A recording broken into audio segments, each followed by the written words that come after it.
Ganteng. Hai Ganteng.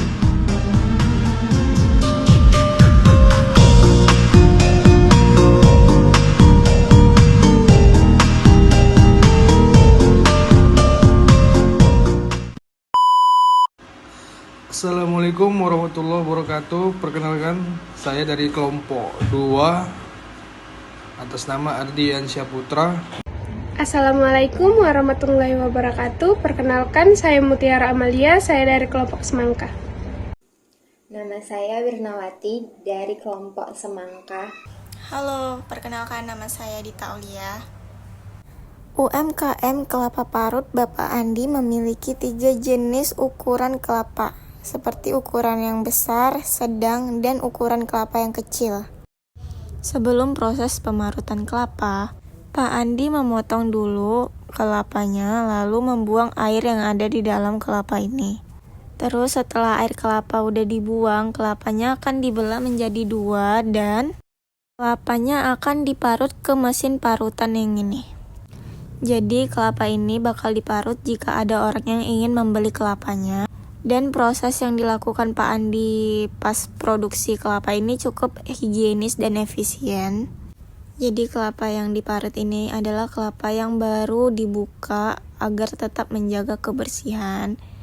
Jadi, kelapa parut juga bisa dihasilkan sebagai santan, lalu minyak kelapa, kue kelapa seperti untuk kue kering atau kue basah. Dalam kategori produk industri kelapa parut bisa dijadikan sebagai industri kuliner seperti makanan, minuman, maupun kue. Lalu, untuk industri kosmetik juga dapat diproduksi sebagai sabun, pelembab, dan lain-lain. Lalu, tepung kelapa sebagai industri makanan dapat diproduksi sebagai kue dan roti. Bahkan, batok kelapa tidak terpakai ini bisa dijual kembali dengan cara mengolahnya menjadi arang, yang dapat digunakan sebagai bahan bakar yang ramah lingkungan. Batok kelapa juga bisa diolah menjadi pupuk organik yang kaya akan nutrisi. Pupuk ini dapat meningkatkan kesuburan tanah dan mengurangi penggunaan pupuk kimia.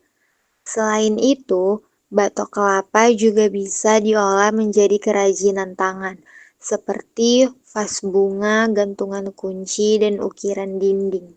Baiklah, saya di sini akan menjelaskan apa itu lingkungan pada UMKM kelapa parut yang punya Pak Andi. Dalam produksi kelapa parut, UMKM menghasilkan limbah seperti tempurung, kelapa, dan air bekas yang dapat mencemari lingkungan jika tidak dikelola dengan baik. Oleh karena itu, biaya lingkungan menjadi penting untuk memastikan usaha yang dijalankan tetap ramah lingkungan dan berkelanjutan. Jadi, apa saja biaya lingkungan dari UMKM kelapa parut?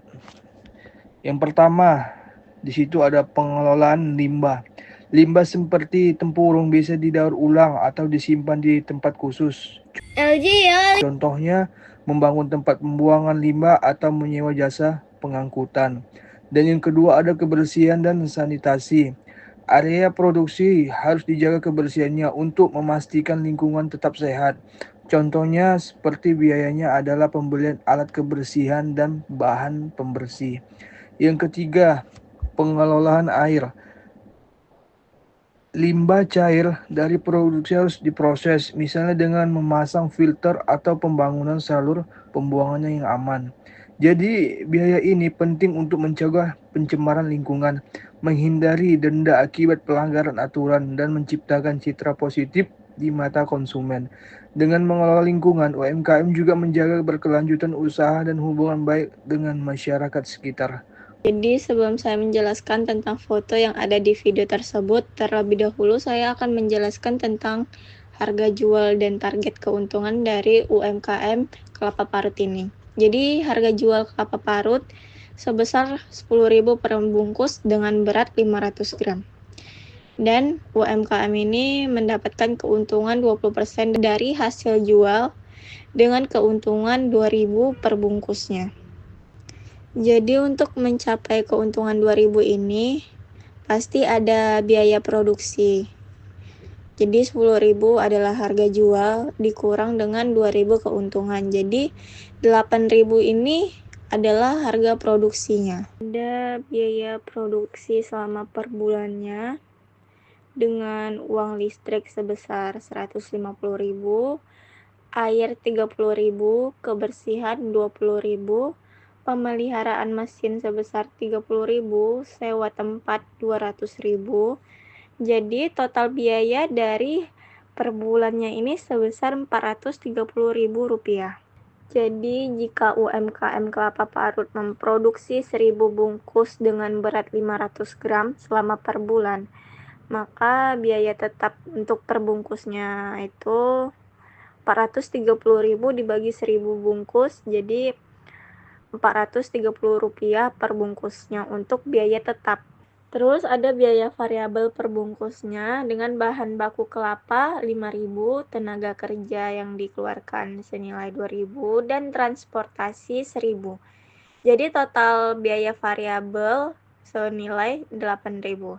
Dan untuk total biaya produksi per bungkusnya dengan biaya tetap senilai Rp430 dan biaya variabelnya 8.000. Jadi total biaya Rp430 ditambah 8.000 sama dengan Rp8.430 per bungkusnya.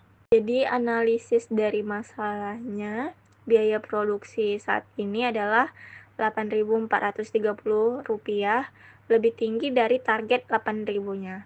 Terus UMKM perlu menurunkan biaya produksi agar sesuai target.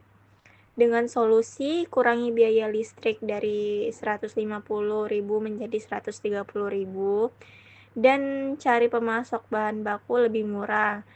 Jadi jika kelapa yang dibeli 5.000, mencari pemasok dengan kelapa dengan penjual 4.800 dan mengoptimalkan transportasi dari 1.000 menjadi Rp900.